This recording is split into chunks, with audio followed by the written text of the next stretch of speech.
Assalamualaikum warahmatullahi wabarakatuh. Nama saya Muhammad Yasir Arafat dari Prodi Pendidikan Luar Biasa atau PLB kelas 1A. Kali ini saya akan menjelaskan tentang memahami kehidupan di bumi. Pada dasarnya Tuhan menciptakan bumi ini kosong. Kemudian Tuhan menciptakan makhluk hidup dengan berbagai jenis yang menempati muka bumi ini. Bumi diperkirakan telah berusia sekitar 3.000 juta tahun. Namun kehidupan yang ada di bumi berubah sekitar 2.000 tahun yang lalu, dan pada saat itu masih tergolong makhluk hidup yang sangat sederhana. Sejarah di bumi dapat diungkap melalui adanya fosil. Nah, fosil ini menjadi bukti mengenai kejadian makroevolusi. Nah, apa itu makroevolusi?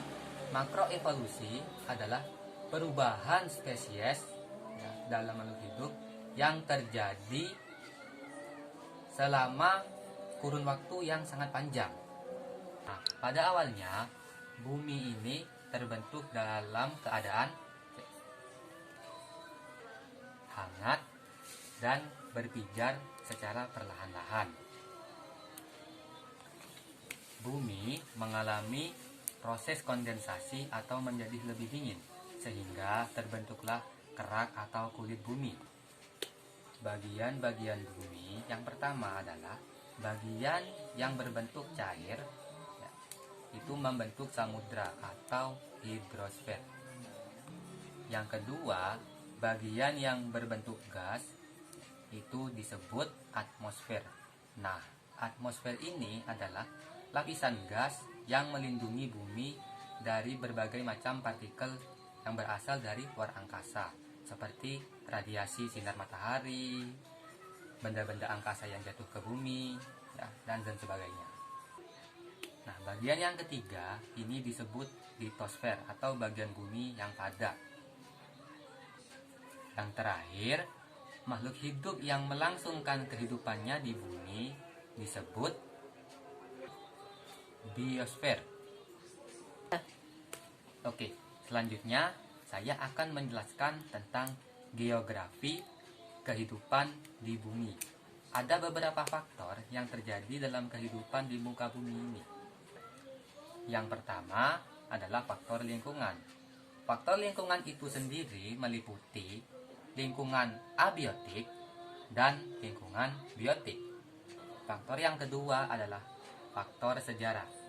Dahulu, bumi hanya memiliki satu benua saja. Kemudian, benua itu retak dan terpecah menjadi 5 benua yang berbeda. Nah, sejarah ini menentukan geografi kehidupan di bumi, yaitu baik ditinjau dari persamaan maupun perbedaan makhluk hidup. Faktor yang ketiga adalah faktor hambatan. Nah, pada dasarnya semua makhluk hidup itu memiliki hambatan, yaitu berkembang biak.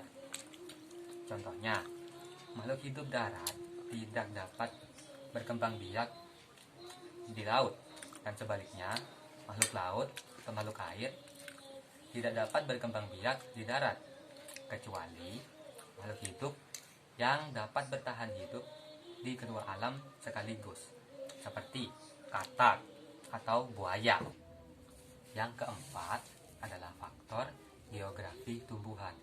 Nah, tumbuhan mempunyai peranan penting dalam menentukan geografi kehidupan, karena tumbuhan merupakan titik awal dari kehidupan. Nah, yang dimaksud titik awal kehidupan yaitu tumbuhan memiliki banyak manfaat bagi kehidupan di bumi. Salah satunya, tumbuhan dapat mengeluarkan oksigen O2 yang bermanfaat untuk kelangsungan makhluk hidup, seperti bernafas dan sebagainya. Faktor yang kelima adalah faktor geografi hewan.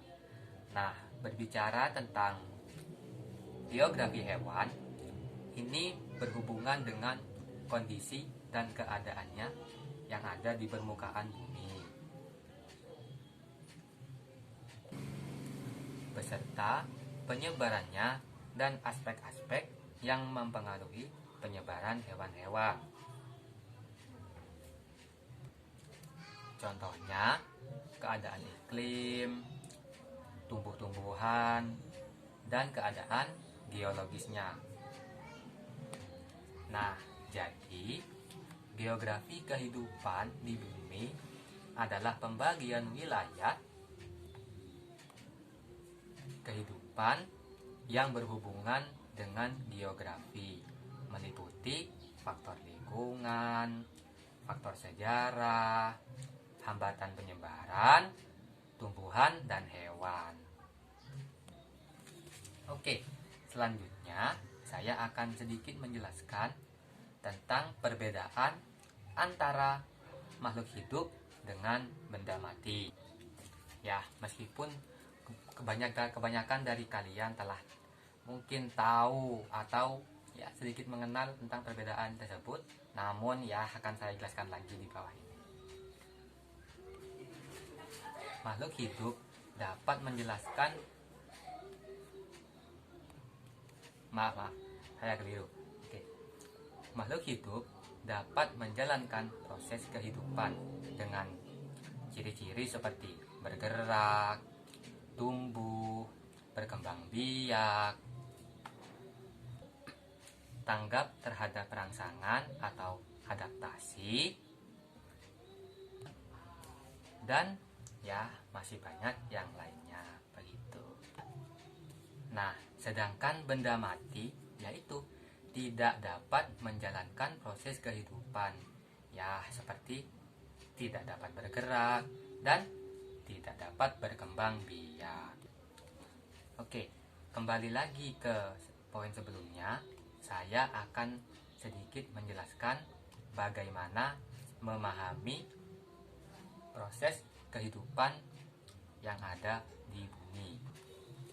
Pengertian. Nah, pengertian di sini adalah pengertian yang mencakup alam semesta dibagi menjadi dua, yaitu mikrokosmos dan makrokosmos. Nah, apa itu? Oke, saya jelaskan. Mikrokosmos adalah benda-benda yang memiliki ukuran yang sangat kecil, seperti atom, elektron, sel, amuba, dan sebagainya. Nah, makrokosmos sebaliknya adalah benda-benda yang mempunyai ukuran yang sangat besar, misalnya bintang, planet, dan alam semesta. Para astronom atau para ahli ya itu menggunakan istilah alam semesta dalam pengertian mereka untuk menjelaskan benda-benda yang ada di luar angkasa, termasuk semua benda itu yang ada di dalamnya. Dan bumi adalah salah satu dari benda luar angkasa tersebut.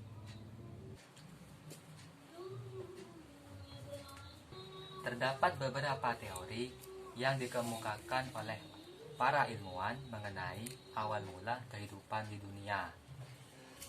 Adapun teori-teori tersebut seperti